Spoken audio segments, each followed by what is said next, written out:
भगवते वासुदेवाय नमः। जय श्री कृष्णा। राधे राधे। हे प्रिय भक्तों, आश्विन मास के शुक्ल पक्ष की पूर्णिमा शरद पूर्णिमा के रूप में मनाई जाती है। शरद पूर्णिमा को कोजागिरी पूर्णिमा व्रत और रास पूर्णिमा भी कहा जाता है तथा कुछ क्षेत्रों में इस व्रत को कौमुदी व्रत भी कहा जाता है। शरद पूर्णिमा पर चंद्रमा व भगवान विष्णु का पूजन कर व्रत कथा पढ़ी जाती है। धर्म ग्रंथों के अनुसार इसी दिन चंद्र देवता अपनी 16 कलाओं से परिपूर्ण होते हैं। शरद पूर्णिमा का धार्मिक रूप से विशेष महत्व है। शरद पूर्णिमा के दिन माता लक्ष्मी का प्राकट्य हुआ था। इस दिन माता लक्ष्मी धरती पर भ्रमण करती है। शरद पूर्णिमा के दिन व्रत करने से तथा व्रत कथा को सुनने से माता लक्ष्मी के साथ साथ भगवान विष्णु की विशेष कृपा मिलती है। हे प्रिय भक्तों, आज शरद पूर्णिमा पर सुने शरद पूर्णिमा की पौराणिक कथा। तो आइए भगवान का ध्यान करते हुए कथा का शुभारंभ करते हैं। जय श्री गणेशाय नमः। एक साहूकार था जिसकी 2 सुंदर सुशील कन्याएं थी। दोनों बहनों में से एक धार्मिक रीति रिवाजों में बहुत आगे थी और एक का इन सब में मन नहीं लगता था। बड़ी बहन सभी रीति रिवाज मन लगाकर करती थी, पर छोटी आनाकानी करती थी। देखते ही देखते दोनों बहनें बड़ी हो गई और दोनों का विवाह हो गया। दोनों ही बहनें शरद पूर्णिमा का व्रत करती थी, लेकिन छोटी के सभी धार्मिक कार्य अधूरे ही होते थे। इसी कारण उसकी संतान जन्म लेने के कुछ दिन बाद मर जाती थी। दुखी होकर उसने एक महात्मा से इसका कारण पूछा। महात्मा ने उसे बताया, तुम्हारा मन पूजा पाठ में नहीं है, इसीलिए तुम शरद पूर्णिमा का व्रत पूरे विधि विधान के साथ करो। महात्मा की बात सुनकर छोटी बहन ने पूर्णिमा का व्रत विधि विधान के साथ किया। फिर भी उसका पुत्र जीवित नहीं बचा। उसने अपनी मरी हुई संतान को एक चौकी पर लिटा दिया और अपनी बहन को घर में बुलाया और अनदेखा कर बहन को उस चौकी पर ही बैठने को कहा। जैसे ही बहन उस पर बैठने गई, उसके स्पर्श से बच्चा रोने लगा। बड़ी बहन एकदम से चौंक गई। उसने कहा, अरे तू मुझे कहाँ बैठा रही थी? यहाँ तो तेरा लाल है, अभी इसे कुछ हो जाता तो? तब छोटी बहन ने बताया कि मेरा पुत्र तो मर गया था, पर तुम्हारे पुण्यों के कारण तुम्हारे स्पर्श मात्र से उसके प्राण वापस आ गए। उसके बाद से प्रतिवर्ष सभी गांव वासियों ने शरद पूर्णिमा का व्रत पूरे विधि विधान के साथ करना शुरू कर दिया। हे प्रिय भक्तों, तो ये थी शरद पूर्णिमा की पहली कथा। अब आप सुनिए पूर्णिमा व्रत की अगली पौराणिक कथा। कथा शुरू करने से पहले आप सभी भक्तजनों से विनम्र विनती है कि अगर आप हमारी कथा को सुन रहे हैं तो इसे लाइक अवश्य कर दीजिएगा और कमेंट बॉक्स में जय श्री हरि विष्णु जरूर लिखिएगा। साथ ही अगर आप हमारे चैनल पर नए हैं तो प्लीज चैनल को सब्सक्राइब भी कर दीजिएगा। तो आइए श्री गणेश भगवान का ध्यान करते हुए कथा को शुरू करते हैं। द्वापर युग में माता यशोदा ने भगवान श्री कृष्ण से कहा कि हे कृष्ण, तुम सारे संसार के उत्पन्न करता, पालनहारी और संहार करता हो। आज मुझे कोई ऐसा व्रत बताओ जिसको करने से मृत्यु लोक में भी स्त्रियों को विधवा होने का भय न रहे तथा सभी मनुष्यों की मनोकामनाएं पूर्ण करने वाला हो। श्री कृष्ण कहने लगे कि हे माता, तुमने अति सुंदर प्रश्न किया है। मैं तुम्हें ऐसे एक व्रत के बारे में विस्तार से बताता हूँ। सौभाग्य की प्राप्ति के लिए स्त्रियों को 32 पूर्णिमा व्रत करना चाहिए। इस व्रत को करने से स्त्रियों को सौभाग्य की प्राप्ति होती है। यह व्रत अत्यंत सौभाग्य देने वाला और भगवान शिव के प्रति भक्ति को बढ़ाने वाला है। यशोदा जी कहने लगी, हे कृष्ण, प्रथम बार इस व्रत को मृत्यु लोक में किसने किया था? इसके विषय में विस्तार से मुझे बताओ। श्री कृष्ण कहने लगे, इस भूमंडल पर अनेक प्रकार के रत्नों से परिपूर्ण कार्तिका नाम की एक नगरी थी। वहाँ चंद्रहास नाम का एक राजा राज्य करता था। उसी नगर में धनेश्वर नाम का एक ब्राह्मण था और उसकी स्त्री अति सुशीला रूपवती थी। दोनों ही उस नगरी में बड़े प्रेम से रहते थे। घर में धान्य धान आदि की कोई कमी नहीं थी, परंतु उनको बहुत बड़ा दुख था कि उनकी कोई संतान नहीं थी। एक समय एक बड़ा योगी उस नगर में आया। वह योगी उस ब्राह्मण के घर को छोड़कर अन्य सभी घरों से भिक्षा लेकर भोजन किया करता था। एक दिन वह योगी रूपवती से भिक्षा न लेकर किसी अन्य घर से भिक्षा लेकर गंगा किनारे जाकर भिक्षण को प्रेम पूर्वक ग्रहण करने लगा। धनेश्वर ने योगी का यह सब कार्य देख लिया। अपनी भिक्षा के अनादर से दुखी होकर धनेश्वर योगी से बोला, हे महात्मन, आप सब घरों से भिक्षा लेते हैं, परंतु आप मेरे घर की भिक्षा कभी नहीं लेते। इसका क्या कारण है? योगी ने कहा, निसंतान के घर की भीख पतितों के अन्न के तुल्य होती है, और जो पतितों का अन्न खाता है वह भी पतित हो जाता है। क्योंकि तुम निसंतान हो, इसलिए पतित हो जाने के भय से मैं तुम्हारे घर की भिक्षा नहीं लेता। धनेश्वर योगी की यह बात सुनकर बहुत दुखी हुआ और हाथ जोड़कर योगी के पैरों में गिर गया और कहने लगा, हे महाराज, यदि ऐसा ही है तो आप पुत्र प्राप्ति का उपाय बताइए। आप सर्वज्ञानी हैं, मुझ पर कृपा कीजिए। हे भगवान, मेरे घर में धन की कोई कमी नहीं है, परंतु मैं पुत्र न होने के कारण अत्यंत दुखी हूँ। आप मेरे इस दुख का हरण करें, आप समर्थवान हैं। यह सुनकर योगी कहने लगा, हे ब्राह्मण, तुम चंडी की आराधना करो। घर आकर उसने अपनी पत्नी से सारी बात बताई और स्वयं तप करने के लिए वन में चला गया। वन में जाकर उसने चंडी की उपासना की और उपवास किए। चंडी ने 16वें दिन उसको स्वप्न में दर्शन दिया और कहा, धनेश्वर, जा, तेरे घर पुत्र होगा, परंतु वह 16 वर्ष की आयु में ही मृत्यु को प्राप्त हो जाएगा। यदि तुम दोनों पति पत्नी 32 पूर्णमासी का व्रत विधि पूर्वक करोगे तो वह दीर्घ आयु हो जाएगा। जितनी तुम्हारी सामर्थ्य हो, आटे की दिए बनाकर शिव जी भगवान का पूजन करना, परंतु पूर्णमासी के व्रत 32 होने चाहिए। प्रातः काल होने पर इस स्थान के समीप तुम्हें आम का वृक्ष दिखाई देगा। उस पर चढ़कर तुम एक फल तोड़कर शीघ्र ही अपने घर चले जाना और अपनी पत्नी से सब वृतांत कहना। ऋतु स्नान के पश्चात वह स्वच्छ होकर श्री शंकर भगवान का ध्यान करके उस फल को खा लेगी। शंकर भगवान की कृपा से उसको गर्भ हो जाएगा। जब वह ब्राह्मण प्रातःकाल उठा तो उसने एक स्थान के पास ही आम का एक वृक्ष देखा, जिस पर एक अत्यंत सुंदर आम का फल लगा हुआ था। उस ब्राह्मण ने उस आम के वृक्ष पर चढ़कर फल को तोड़ने का प्रयत्न किया, परंतु वृक्ष पर कई बार प्रयत्न करने पर भी वह चढ़ नहीं पाया। तब उस ब्राह्मण को बहुत चिंता हुई। तब विघ्नहर्ता, विघ्न विनाशक श्री गणेश भगवान की वंदना करने लगा।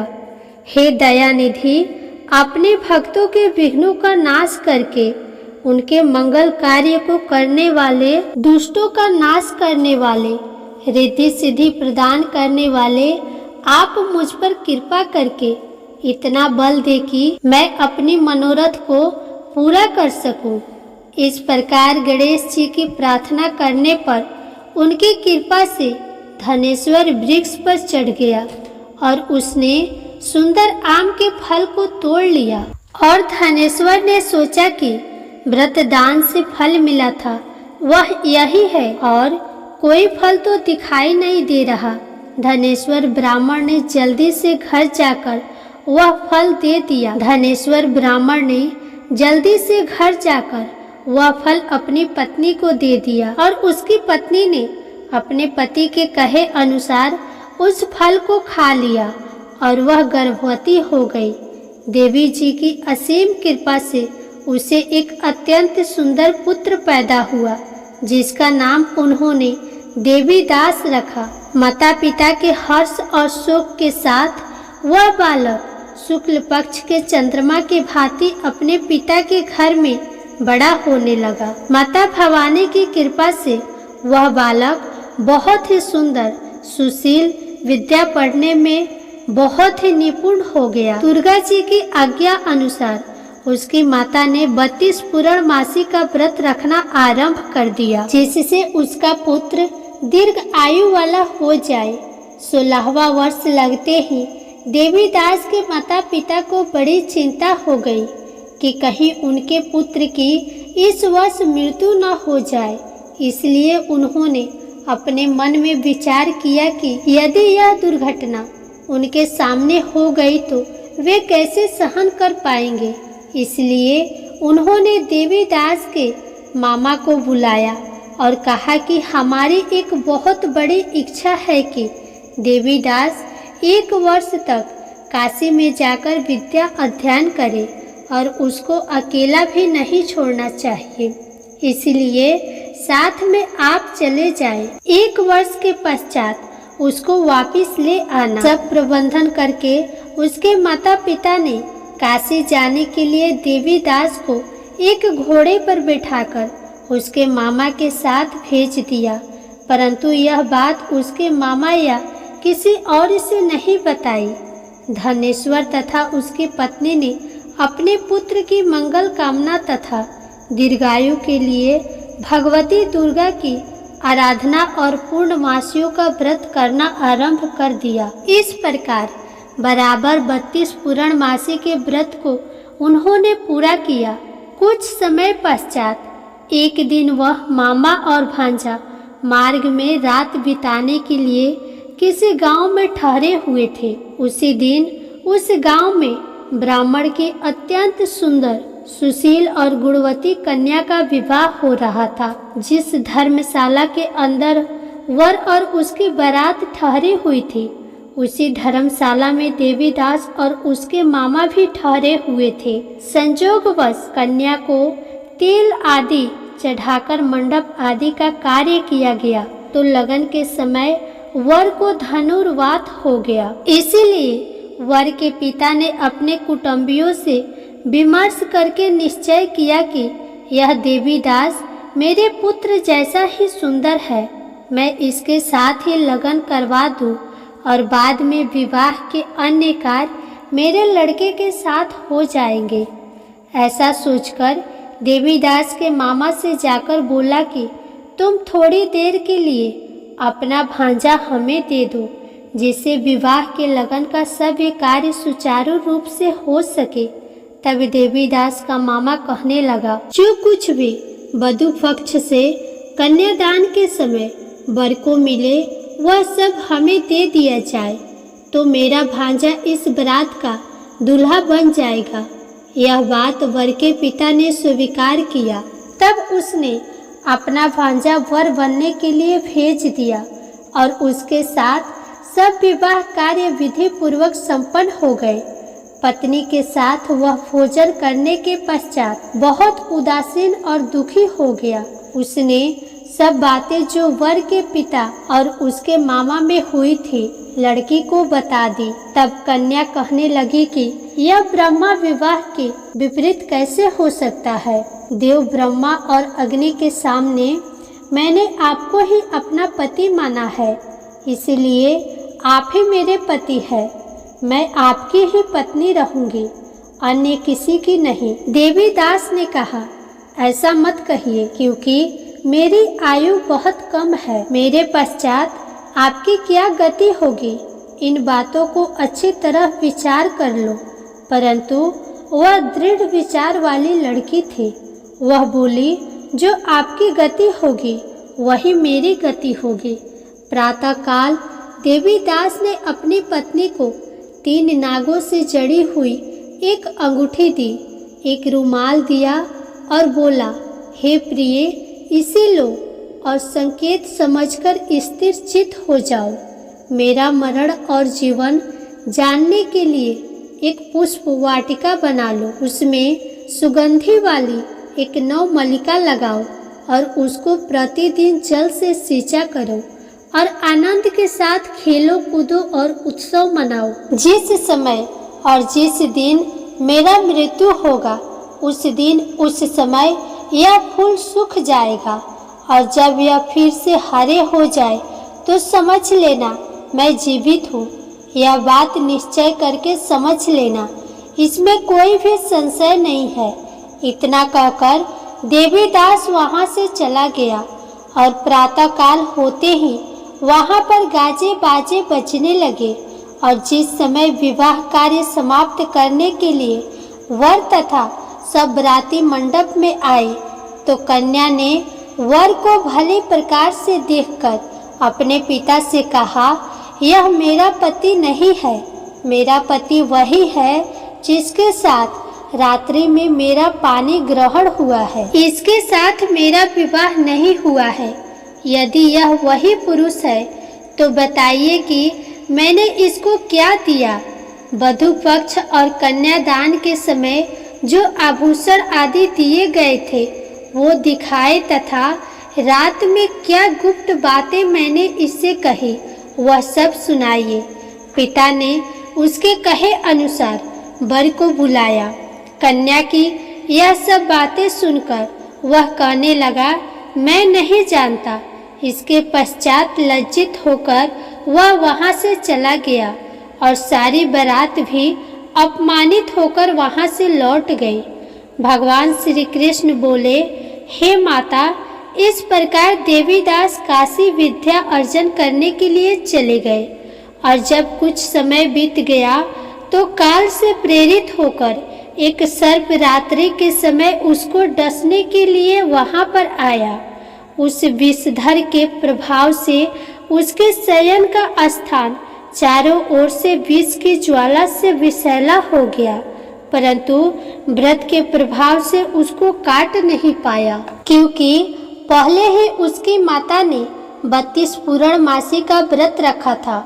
इसके बाद मध्याह्न के समय स्वयं काल वहां आया और उसके शरीर से प्राणों को निकालने का प्रयत्न करने लगा, जिससे वह मूर्छित होकर पृथ्वी पर गिर गया। उसी समय माता पार्वती के साथ भगवान शंकर वहां आ गए।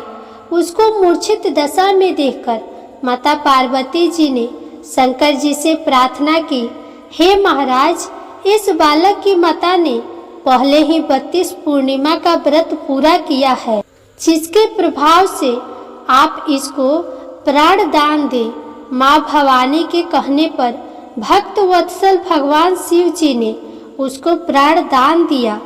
इस व्रत के प्रभाव से काल को भी पीछे हटना पड़ा और देवीदास स्वस्थ होकर बैठ गया। उधर उसकी पत्नी उसके काल की परीक्षा किया करती थी। जब उसने देखा कि उस पुष्प वाटिका में पुष्प कुछ भी नहीं रहे तो उसको अत्यंत आश्चर्य हुआ, लेकिन जब वह जैसे ही हरे भरे हो गई तो वह जान गई कि अब उसका पति ठीक ठाक है, वह जीवित हो गया है। यह देखकर वह बहुत प्रसन्न हो उठी। अपने पिता से कहने लगी, पिताजी, मेरे पति जीवित है, आप उनको ढूंढिए। जब 16वां वर्ष व्यतीत हो गया तो देवीदास भी अपने मामा के साथ काशी से चल गया। इधर उसके ससुर उसको ढूंढने के लिए अपने घर से जाने ही वाले थे कि वे दोनों मामा भांजा वहां पर आ गए। उनको आया हुआ देखकर उनके ससुर को बड़ी प्रसन्नता हुई और वह उन्हें अपने घर ले गए। उस समय नगर के निवासी भी वहां इकट्ठे हो गए और सबने निश्चय किया कि अवश्य ही इसी बालक के साथ कन्या का विवाह हुआ था। उस बालक को कन्या ने जब देखा तो पहचान लिया कि यह तो वही है जो संकेत करके गया था। कुछ दिन बाद देवीदास ने अपनी पत्नी और मामा के साथ अपने ससुर के घर से बहुत सारे उपहार लेकर अपने माता पिता के घर गए। अपने गांव के निकट पहुंचने पर कई लोग उसके माता पिता को पहले ही खबर देने चले गए कि तुम्हारा पुत्र देवीदास अपनी पत्नी और मामा के साथ आ रहा है। ऐसा समाचार सुनकर माता पिता को विश्वास नहीं हुआ, परंतु जब और लोगों ने भी आकर यही बात बताई तो उन्हें बड़ा आश्चर्य हुआ। लेकिन थोड़ी देर में देवीदास ने आकर अपने माता पिता के चरणों में अपना सर रखकर प्रणाम किया और उसकी पत्नी ने अपने सास ससुर के चरणों को स्पर्श किया तो माता पिता ने अपने पुत्र और पुत्र वधू को हृदय से लगा लिया और दोनों की आंखों में प्रेम के अश्रु बहने लगे। अपने पुत्र और पुत्र वधू के आने की खुशी में धनेश्वर ने बड़ा ही भारी उत्सव किया और ब्राह्मणों को दान दक्षिणा देकर प्रसन्न किया। श्री कृष्ण भगवान कहने लगे, यह धनेश्वर 32 पूर्णमासी के व्रत के प्रभाव से पुत्रवान हो गया। जो भी स्त्रियां 32 पूर्णमासी के व्रत को करती है वे जन्म जन्मांतर में वैधर्म का दुख नहीं भोगती और सदैव सौभाग्यशाली रहती है। व्रत करने वाला चाहे स्त्री हो या पुरुष भगवान शंकर की कृपा से संसार के सकल आनंद भोग कर अंत में आवागमन रहित होकर शिवलोक को प्राप्त होता है। तो प्रेम से बोलिए श्री लक्ष्मी नारायण भगवान।